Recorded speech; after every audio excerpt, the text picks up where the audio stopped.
الرحمن الرحیم دوستو، آج ہم بات کریں گے ایک ایسے جاندار کے بارے میں جو وہ ایک واحد جانور ہے جو اپنے والدین کا انتہائی وفادار ہوتا ہے۔ جی ہاں، ہم بات کریں بیڑیا۔ بیڑیا وہ واحد جانور ہے جو اپنے والدین کا انتہائی وفادار ہوتا ہے۔ یہ بڑھاپے میں اپنے والدین کی خدمت کرتا ہے۔ یہ ایک غیرت مند جانور ہے، اس لیے ترک اپنی اولاد کو شیر کی بجائے بیڑیوں کی مانند بیڑیوں کی تشبیہ دیتے ہیں۔ بیڑیا واحد ایسا جانور ہے جو اپنی آزادی پر کبھی بھی کسی کے ساتھ سمجھوتہ نہیں کر سکتا۔ وہ کسی کا غلام نہیں بنتا، بلکہ جس دن وہ پکڑا جاتا ہے اسی وقت سے وہ خوراک لینا بند کر دیتا ہے اور آہستہ آہستہ دم گھٹ کے مر جاتا ہے۔ اس لیے اس کو کبھی بھی آپ چڑیا گھر یا سرکس میں نہیں دیکھ سکتے۔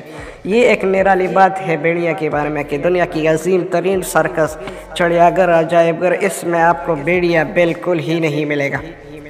اس کی مقابلے میں شیر، چیتا، مگرمچھ اور ہاتھی سمیت ہر جانور کو غلام بنایا جا سکتا ہے۔ میں آپ کو بیڑیے کی ایک بہت بڑی خوبی سے آپ کو واقف کرنا چاہتا ہوں کہ بیڑیوں کی جو آنکھیں ہوتے وہ جنات کو دیکھنے کی طاقت رکھتی ہے۔ جنات ان کی آنکھوں سے بآسانی دیکھے جا سکتے ہیں، جیسے ہم انسان دوسرے انسان کو دیکھتے ہیں، اس طرح وہ جنات کو اپنی نظروں سے دیکھ سکتے ہیں۔ بیڑیا کبھی مردار نہیں کھاتا، جو یہ اپنے ہاتھوں سے قتل کر دیتا ہے، جو یہ اپنے ہاتھوں سے شکار کرتا ہے، یہ صرف اسی ہی کھاتے ہیں۔ اور نہ ہی بیڑیا محرم، مؤنث، والدہ اور بہن پر کبھی غلط نگاہ ڈالتا ہے، کبھی ان پر جھانکتا نہیں۔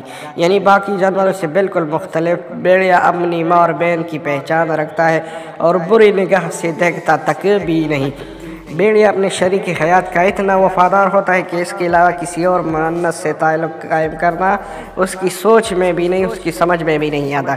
اس طرح مؤنث یعنی اس کی شریک حیات بیڑیا کے ساتھ اس طرح وفاداری نبھاتی ہے کہ بیڑیا اپنے اولاد کو بھی پہچانتا ہے، کیونکہ ان کی ماں و باپ ایک ہی ہوتے ہیں۔ جوڑے میں سے کسی اگر ایک بھی مر جائے تو دوسرا مرنے والی جگہ پر کم از کم 3 مہینے تک یوم سوگ مناتا رہا اور وہاں پر کھڑا رہ سکتا ہے۔ بیڑیوں کو عربی زبان میں ابن الابار کہتے ہیں، یعنی نیک بیٹا، کیونکہ جب اس کی والدین بوڑھے ہو جاتے تو یہ ان کے لیے شکار کرتا ہے، ان کا پورا خیال رکھتا ہے۔ اس لیے ترک اپنی اولاد کو شیر کی بجائے بیڑیوں سے تشبیہ دیتے ہیں۔ ان کا یہ ماننا ہے کہ شیر جیسا خونخوار بننے سے بہتر ہے کہ بیڑی جیسا نسلی بننا۔